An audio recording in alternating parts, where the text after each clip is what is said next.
आगे कंटिन्यू कर लेते हैं थियरी के साथ। ह्यूवेन्स वेव थ्योरी, जैसे आपने देखा कि ये कहाँ पे कब आया था ये आपके पास, तो ये आया था 1678 के अंदर, और उन्होंने बोला था कि light is travelling the form of longitudinal waves. Now what is the speciality of longitudinal waves? Longitudinal waves के अंदर दो चीज़ें होता है। First part is compression while another is rarefaction. So compression के अंदर क्या हो जाएगा? कॉम्प्रेशन के अंदर particles of the medium they are close enough so that the density it becomes maximum, while जब पार्टिकल्स एक दूसरे से दूर चला जाएगा तो वो हो जाएगा रेयरफैक्शन। इसका मतलब है कि compression and rarefaction these are possible because particles of the medium क्या कर रहा है, कहीं पे कम हो जाता है, कहीं पे ज़्यादा हो जाता है। Exactly in the same way उन्होंने बोला कि जब भी सोर्स ऑफ लाइट है, जैसे मैं कैंडल कंसिडर कर लेता हूँ, तो यहाँ से जब लाइट बाहर निकलता है तो वो बाहर निकल रहा है इन the form of waves, and these waves they actually makes the particles of the medium come closer, that means compression form करेगा, और अगली पॉइंट पे वो क्या करेगा, पार्टिकल्स ऑफ द मीडियम को क्या करेगा, दूर ले जाएगा। इसका मतलब वहाँ पे रेयरफैक्शन फॉर्म होगा। सो द पहला पॉइंट है इस थ्योरी का, वो ही आपको बोलता है कि लाइट वेव ज़रूर है, लेकिन वो कैसे ट्रैवल कर रहा है, वो ट्रैवल कर रहा है लॉन्गिट्यूडनल वेव्स के फॉर्मेट में। ध्यान दीजिएगा, ये जनरली क्वेश्चन एमसीक्यूज के अंदर पूछा जाता है। क्वेश्चन ये रहता है कि according to Huygens concept of light, light is having which type of nature. तो वो नेचर जो रहेगा वो लॉन्गिट्यूडनल वेव्स का कंसेप्ट है। तो पहला पॉइंट कौन सा है? Light is travelling in the form of waves, और ये वेव्स कौन सा रहेगा? ये रहेगा लॉन्गिट्यूडनल वेव्स। अब एक और कंसेप्ट मैं आपके सामने रख देता हूँ, वो कौन सा कंसेप्ट है, ध्यान दीजिएगा। अगर ये लॉन्गिट्यूडनल वेव्स है तो लॉन्गिट्यूडनल वेव का एक और एग्जांपल हमारे पास कौन सा है? These are the sound waves. Okay, sound waves कहाँ कहाँ पे ट्रैवल करता है? तो साउंड ट्रैवल करता है सॉलिड के अंदर से, लिक्विड के अंदर से और गैसेस के अंदर से। लेकिन क्या ये वैक्यूम के अंदर ट्रैवल करता है? No, they can not travel through vacuum because for the propagation of longitudinal waves we need medium, because particles of the medium क्या होने वाला है, कहीं पे कम कहीं पे ज़्यादा हो जाएगा। So you need always a kind of medium, right? That means sound can not travel through vacuum. So अगर लाइट लॉन्गिट्यूडनल वेव है, that means it needs a kind of medium, उसको एक मीडियम की ज़रूरत लगेगा। तो वो मीडियम कौन सा है? तो उन्होंने बोला कि यहाँ पे एक इमेजिनरी मीडियम जो है, उन्होंने इसको क्या कर दिया, ल्यूमिनिफेरस ईथर नाम का जो है मीडियम उन्होंने इंट्रोड्यूस किया। ATHER, ETHER, आप दोनों स्पेलिंग अलग अलग बुक्स के अंदर, अगर आप कोई और रेफरेंस बुक यूज़ करें तो आपको वहाँ पे ईथर का स्पेलिंग ATHER भी मिलेगा। ध्यान दीजिएगा, ये केमिस्ट्री के अंदर के ईथर से कोई रिलेट नहीं करता, बस नाम उसका क्या है, सेम है। तो उन्होंने बोला कि ये जो है वो एक इमेजिनरी मीडियम है। क्या सॉलिड इमेजिनरी है? नहीं। लिक्विड नहीं, गैस नहीं। तो ये जो मीडियम रहेगा जिसके अंदर से ये जो लाइट है वो ट्रैवल कर रहा है, वो मीडियम कैसा रहेगा? इमेजिनरी मीडियम रहेगा। और अपना लाइट जो है वो कहाँ से ट्रैवल करता है? इस ल्यूमिनिफेरस ईथर के अंदर से ट्रैवल करता है। This is totally imaginary medium जिसके अंदर से लाइट वेव्स ट्रैवल करता है। अगला पॉइंट जो है इस थ्योरी का वो कौन सा? That is related to reflection and refraction. ठीक है, तो उन्होंने क्या कर दिया, रिफ्लेक्शन एंड रिफ्रैक्शन इसको एक्सप्लेन कर दिया। भाई ध्यान रखना, ये रिफ्लेक्शन एंड रिफ्रैक्शन क्या है? तो हम पहले भी देख चुके हैं, रिफ्लेक्शन और रिफ्रैक्शन के अंदर क्या होता है, रिफ्लेक्शन एंड रिफ्रैक्शन। इस चैप्टर के अंदर अभी मैं इसको बोलूंगा, यस ही कैन एक्सप्लेन, ये क्या कर सकता है, ये साइंटिस्ट एक्सप्लेन कर सकता है, किसे, रिफ्लेक्शन और रिफ्रैक्शन को। तो आपका एक क्वेश्चन हो सकता है, व्हाट इज दैट क्वेश्चन, कि भाई आपने न्यूटन के रिफ्लेक्शन और रिफ्रैक्शन के बारे में थोड़ा सा एक्सप्लेनेशन दिया था, अब इसके बारे में भी थोड़ा सा एक्सप्लेनेशन दे दीजिएगा। इस चैप्टर के अंदर हम जो रिफ्लेक्शन और रिफ्रैक्शन देख रहे हैं, वेव ऑप्टिक्स चैप्टर के अंदर जो भी हम रिफ्लेक्शन एंड रिफ्रैक्शन देखने वाले वो अकॉर्डिंग टू ह्यूवेन्स वेव थ्योरी। इसका मतलब है वो 3-3 मार्क्स के 3-4 मार्क्स के जो भी क्वेश्चन आएंगे वो आपको किससे एक्सप्लेन करना है ह्यूवेन की वेव थ्योरी से। इसका मतलब है यहाँ पे आप सिर्फ ये लिखेगा कि yes this scientist he was able to explain the reflection and refraction. There is no need to go in detail to explain the reflection and refraction when you are writing about Huygens wave theory. जब आप ह्यूवेन्स की wave theory के बारे में लिख रहे हैं तो वहाँ पे सिर्फ आप बोल दीजिएगा कि ये एक्सप्लेन कर सकता है, डिटेल में यहाँ पे मत बताइएगा क्योंकि उसके लिए हमारे पास ऑलरेडी अलग अलग क्वेश्चंस है। आगे तो एक और पॉइंट आपके पास है, what is that? He said that different colours जो है ना, ये डिफरेंट कलर्स जो है वो डिफरेंट वेव लेंथ्स की वजह से आपको मिलता है ना। What is wave length? Wave length तो आपको पता है, एक वेव का लेंथ जो होता है वो एक वेव लेंथ हो जाएगा। ये मैंने बहुत सिंपल सा एक्सप्लेनेशन आपके सामने रखा हुआ है, प्रॉपर डेफिनेशन आप लोग को पता है। तो ये अगर कंप्लीट वेव हो रहा है तो ये मेरा वेवलेंथ दैट इज लैम्बडा हो जाएगा, या फिर यहाँ पे वेव मैंने कंसिडर किया हुआ वेवलेंथ लैम्बडा हो जाएगा। प्रॉपर डेफिनेशन आप लोग जानते हैं वेवलेंथ का। What is that proper definition? The distance between the two successive points on a wave where these 2 points are in same phase, that is called as wavelength। हम इसके बारे में पढ़ेंगे, लेकिन अभी के लिए बात ध्यान रखिएगा। उन्होंने बोला कि different colours of light are because of what? Different colours of light are because of different wavelength. ये चल रहा है साल 1678। उन्होंने ये बात तब बोला था, लेकिन आज भी हम क्या करते हैं, सेम कंसेप्ट को यूज करते हैं। सब लोग जानते हैं कि velocity of red light it is in the range of, I am not saying exact value, it is in the range of 7500 angstrom. और वॉयलेट कलर जो रहेगा, sorry wavelength of red light is 7500, while जो wavelength रहेगा violet का it is in the range of 3500 angstrom. तो ये concept हमने कब लिया हुआ है? ये मॉडर्न फिजिक्स में कंसेप्ट लिया हुआ है। When he was not able to explain the nature of light, but he said that different colors of light are because of different wavelength. He was not sure whether light is traveling in the form of longitudinal or transverse, but the concept is still used that different colors of light are because of different wavelengths. Velocity of light से related concept देख लेते हैं। So what is the velocity of light in a given medium? So velocity of light, generally we know that velocity of light is more in what? Rarer. And what about denser? वहाँ पे velocity कम हो जाता। Light को ह्यूवेन ने क्या consider किया हुआ है? उन्होंने कंसिडर किया light is travelling in the form of waves. ध्यान दीजिएगा, उन्होंने कंसिडर किया light no matter longitudinal wave है, लेकिन वो कैसा वेव है, कैसा है, वो वेव्स है। एक एग्जाम्पल मैं आपको दे रहा हूँ, ध्यान दीजिएगा। यहाँ पे आपने 2 पॉन्ड कंसिडर कीजिएगा या लेक कंसिडर कीजिएगा, पानी का सरफेस थोड़ा सा कंसिडर कीजिएगा।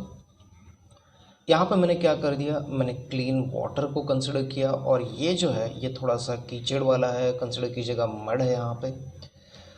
अब इसके ऊपर मैंने स्टोन डाल दिया, दोनों के ऊपर आपने स्टोन डाल दिया, तो क्या होने वाला है, दोनों के ऊपर वेव्स फॉर्म हो जाएगा। बट कौन सा वेव फास्टर ट्रैवल करेगा? जो क्लीन रहेगा उसके ऊपर क्या करेगा, फास्ट ट्रैवल करेगा, लेकिन जो मड या कीचड़ वाला सरफेस है उसके ऊपर वेव ट्रैवल तो करेगा, लेकिन वो कैसे ट्रैवल करेगा, थोड़ा स्लोअर ट्रैवल करेगा। क्लीन वाटर कैसा है? क्लीन वाटर है रेयरर मीडियम, और ये जो है ये कैसा है, ये है डेंसर मीडियम। तो यहाँ पे क्या हो रहा है, यहाँ पे ये हो रहा है कि वेलोसिटी जो है वो वेव्स का कहाँ पे ज़्यादा होगा, रेयरर में ज़्यादा होगा, और डेंसर में कैसा रहेगा, वो कम रहेगा। सो अगर लाइट वेव है तो उसे क्या होना चाहिए, रेयरर में फास्ट जाना चाहिए और डेंसर में कम जाना चाहिए। So this theory it explains the proper velocity of light in a given medium. साथ साथ इस थ्योरी के कुछ ड्रॉबैक्स भी है, कुछ डीमेरिट्स भी है। वो डीमेरिट्स कौन से है या फिर ड्रॉबैक्स कौन से, वो देख लेते हैं। सबसे पहला ड्रॉबैक आपको शायद से पता चल गया होगा कि नेचर ऑफ लाइट, लाइट का नेचर क्या होता है, इलेक्ट्रोमैग्नेटिक ट्रांसवर्स नेचर होता है। लेकिन ये थ्योरी जो है वो लाइट को क्या कंसिडर कर रहा है, longitudinal wave consider कर रहा है, that means this theory it's not able to explain the proper nature of light. What is the next drawback? Next drawback जो है वो दो साइंटिस्ट है, माइकलसन एंड मॉसली नाम है दोनों का, और उन्होंने बोला कि ये जो ईथर है, ल्यूमिनिफेरस ईथर जो है वो एग्जिस्ट नहीं करता है।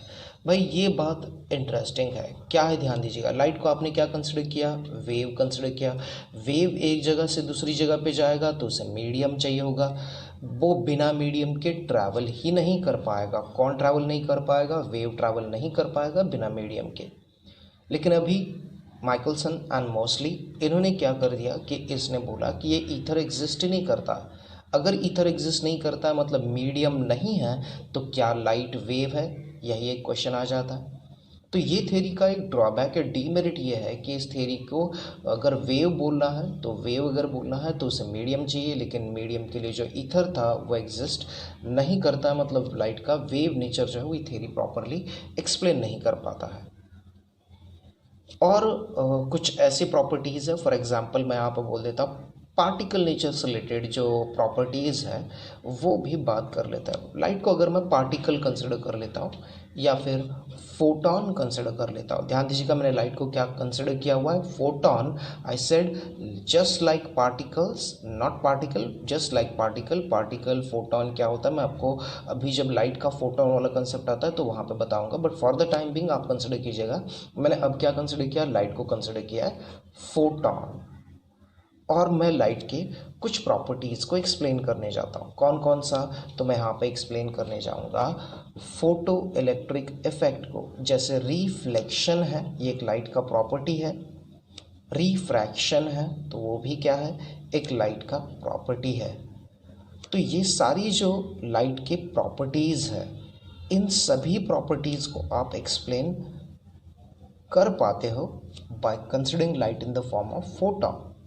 ठीक है, फिर से एक बार, लाइट की फोटो इलेक्ट्रिक प्रॉपर्टी है, कॉम्पटन इफेक्ट है, ये जो रमन इफेक्ट है, तो ये सारे के सारे इफेक्ट जो है ये आप एक्सप्लेन कर सकते हो by considering light in the form of photon, या फिर एक पार्टिकल नेचर देख के आप उसे एक्सप्लेन कर पाते हो।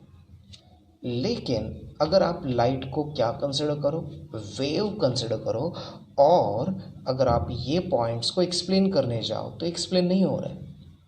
ध्यान दीजिएगा, अगर मैं लाइट को कंसिडर कर लेता हूँ फोटॉन या फिर पार्टिकल नेचर दे देता हूँ, एक्सप्लेन करने जाऊँ तो ये हो जाता है। लेकिन अगर लाइट को मैं फिर से वही ह्यूएन का वेव कंसेप्ट दे के एक्सप्लेन करने जाऊँ तो ये नहीं हो रहा है।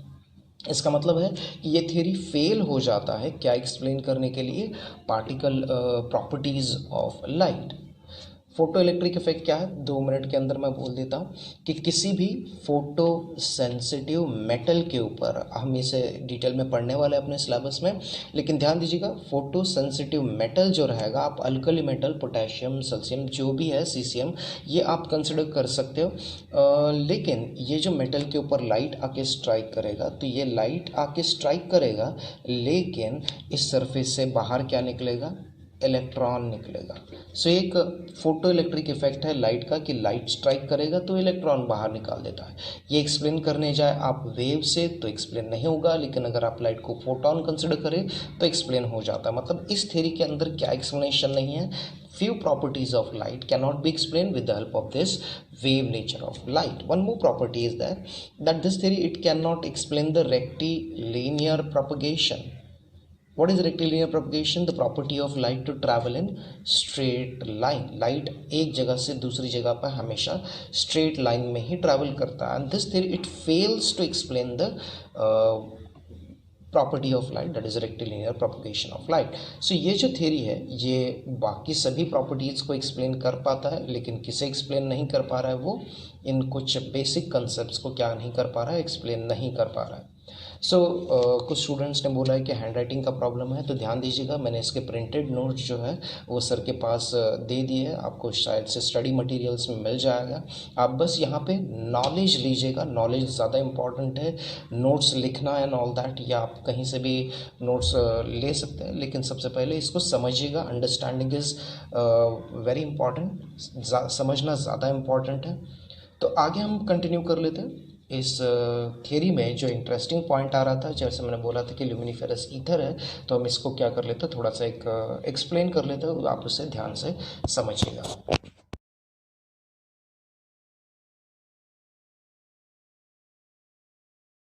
अब हम बात करेंगे ल्यूमिनिफेरस ईथर के बारे में। ल्यूमिनिफेरस का मतलब होता है चमकने वाला ईथर, ATHER या फिर ETHER की तरह इसका स्पेलिंग रहेगा, जिसका केमिस्ट्री के ईथर्स, ईस्टर्स, अमाइंस ये जो है उनसे इसका कोई भी रिलेशन नहीं है। Luminiferous ether, so this is a medium which is supposed to carry light waves from one point to another point. It is introduced by scientist Huygens या फिर हाइजीन या फिर ह्यूएन। मैंने आपको बोला इनका नाम आप किसी भी तरह से प्रोनाउंस कीजिएगा, करेक्ट प्रोनाउंसिएशन है ह्यूएन्स, ठीक है। तो उन्होंने क्या किया था, इस ल्यूमिनिफेरस ईथर को इंट्रोड्यूस किया। उन्होंने बोला कि ये जो मीडियम है वो लाइट को कैरी करेगा from one point to another point. What are the specialities of this medium? First, of course, it is an imaginary medium. What is the second and third point? Second, third, fourth जो भी point है उनकी तरफ जाते हैं। तो उन्होंने बोला था that this medium is universally present everywhere. So what does that mean? Light के बारे में सोचिएगा, लाइट कांच के एक साइड से दूसरे साइड में जा सकता है, that means light can pass through solid. पानी के बॉटम के अंदर जो भी चीज़ें है उसे आप अगर देखना चाहें तो उसे आप देख सकते हैं, that means light it can travel through water. एक जगह से दूसरी जगह पे आप देख रहे हैं थ्रू एयर, तो लाइट क्या करता है, एक जगह से दूसरी जगह पे ट्रैवल करता है, दैट मीन्स लाइट क्या कर रहा है, light can travel through solid, liquid and gas, तीनों से लाइट क्या करेगा, ट्रैवल करेगा। What about vacuum? ओके, सन से लेके अर्थ के बीच में प्रेजेंट क्या है, वैक्यूम, ना सॉलिड ना लिक्विड ना गैस, तो absence of medium is called as vacuum.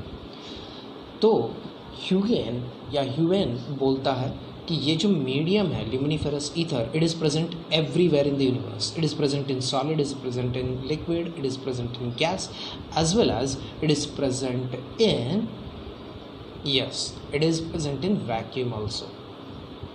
What are another specialities of this medium? हम लोग जानते हैं पानी का डेंसिटी कम है, उससे कम डेंसिटी जो होता है वो किसका, एयर का डेंसिटी है। तो वो भाई साहब बोलते हैं कि ये जो ल्यूमिनिफेरस ईथर है उसका डेंसिटी जो है वो कंप्लीट कितना, ज़ीरो। डेंसिटी का फॉर्मूला सब लोग को पता है, density is equal to mass per unit volume. तो उन्होंने बोला कि ये जो डेंसिटी है उसका इसका डेंसिटी जो है वो कितना है, इस मीडियम का ज़ीरो डेंसिटी है। इलास्टिसिटी, किसी चीज़ को अगर आप दबाए तो वो कॉम्प्रेस हो जाएगा, छोड़ दे तो वापस क्या करेगा, अपने ओरिजिनल शेप साइज को क्या करेगा, वो रिगेन कर लेगा। तो उन्होंने बोला कि ये जो ल्यूमिनिफेरस ईथर है उसका इलास्टिसिटी बहुत ज़्यादा है, ज़ीरो डेंसिटी, हाई इलास्टिसिटी। आगे हम प्रॉपर्टीज़ ऑफ मैटर के अंदर एक चैप्टर आएगा इलास्टिसिटी, वहाँ पे देखेंगे हम कि जिस चीज़ का डेंसिटी ज़ीरो होगा उसे इलास्टिसिटी होगा ही नहीं। क्लियर है, ये आगे हम पढ़ेंगे और कैसे होगा क्या नहीं होगा आपको बाद में मैं समझा देता हूँ, but for the time being ध्यान रखिएगा कि उन्होंने बोला कि ये जो ल्यूमिनिफेरस ईथर है इसका डेंसिटी कितना, डेंसिटी है ज़ीरो और इलास्टिसिटी कितना है, बहुत ज़्यादा है। पहली बात वो यूनिवर्सल है, second it has zero density and high elasticity.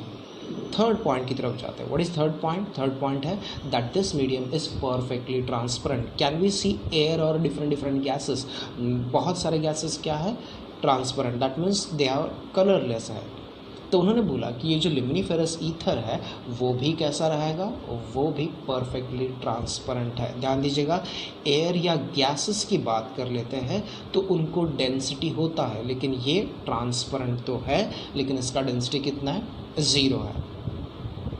Universal है, ज़ीरो डेंसिटी, हाई इलास्टिसिटी है।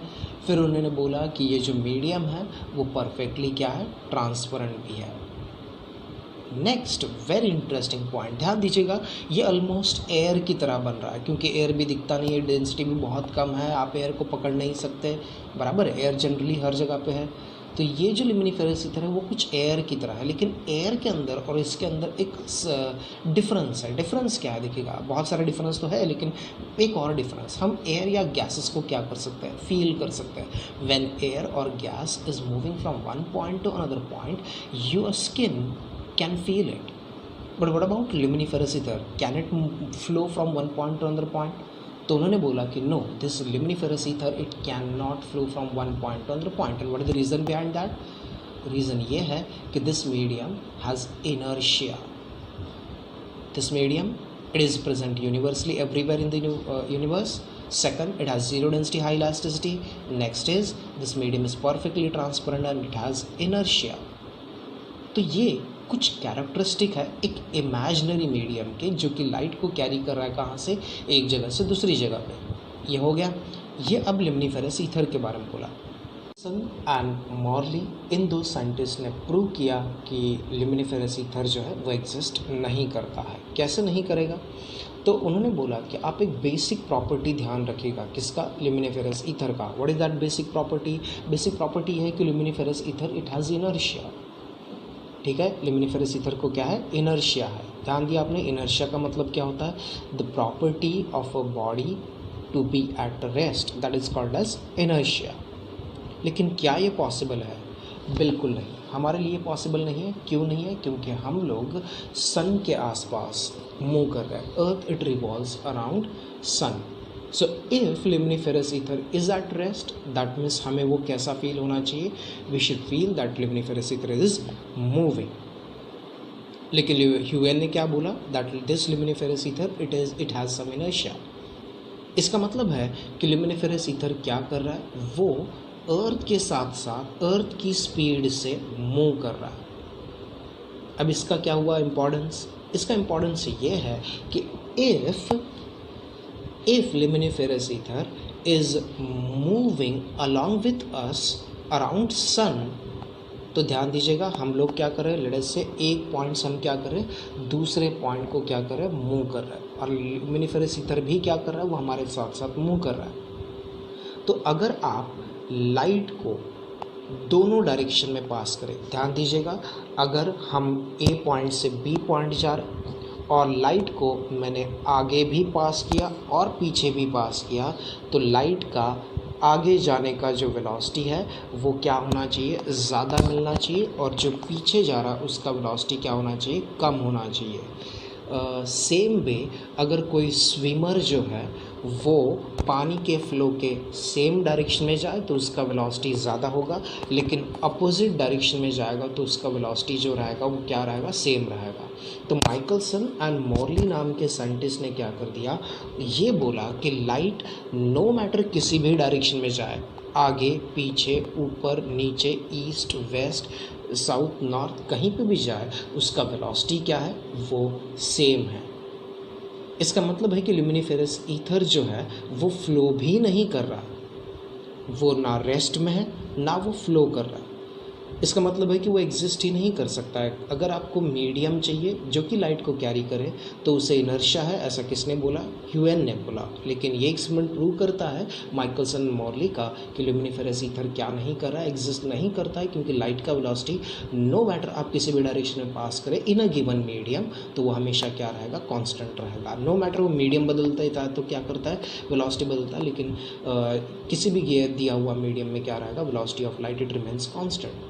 It is one of the way in which they proved that light को ट्रैवल करने के लिए जो मीडियम बोला ह्यूएन ने वो क्या नहीं करता है, एग्जिस्ट नहीं करता। दिस इज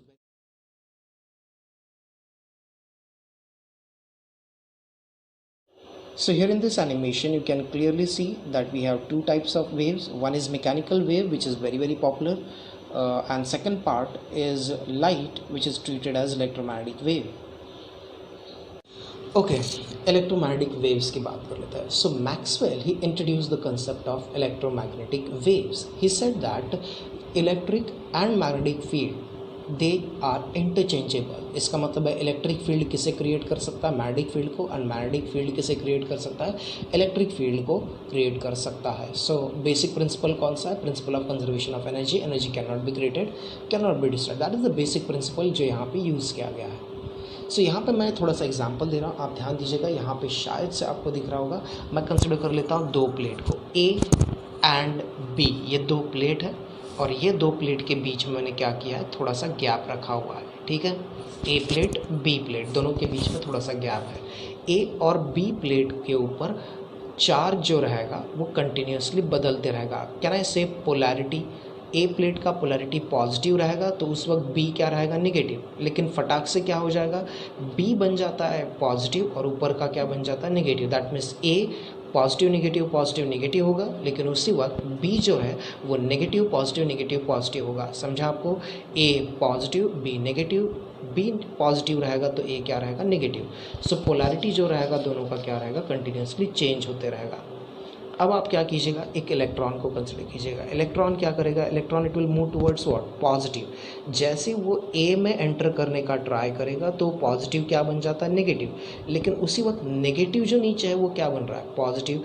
सो ये इलेक्ट्रॉन क्या करेगा, it will try to enter in a, but as soon as this a changes polarity वो क्या करेगा, नीचे जाएगा।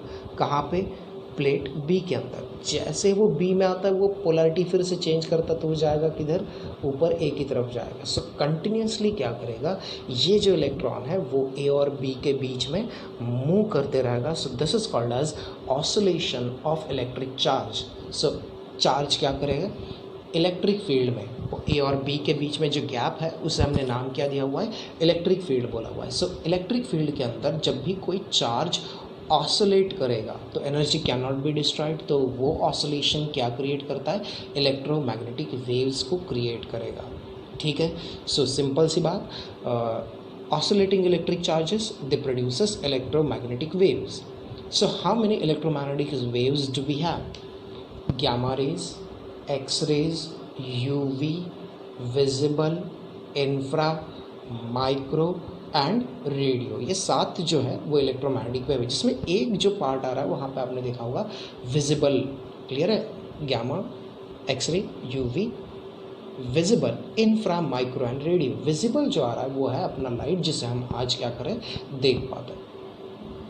तो ये जो मैक्सवेल का कंसेप्ट है किससे रिलेटेड, लाइट से रिलेटेड। उन्होंने बोला कि ये जो लाइट है, विजिबल लाइट है, वो क्या है, इलेक्ट्रोमैग्नेटिक वेव है, जिसके अंदर इलेक्ट्रिक फील्ड भी है और मैग्नेटिक फील्ड भी है। तो ये जो कंसेप्ट आता है मैक्सवेल की थ्योरी का, Maxwell's introduction related to the concept of light as electromagnetic wave, इसने लाइट के बहुत सारे प्रॉपर्टीज़ को, ऑलमोस्ट आप बोल सकते हैं अराउंड 80 to 90% कंसेप्ट जो था लाइट का वो क्या कर दिया, क्लियर कर दिया।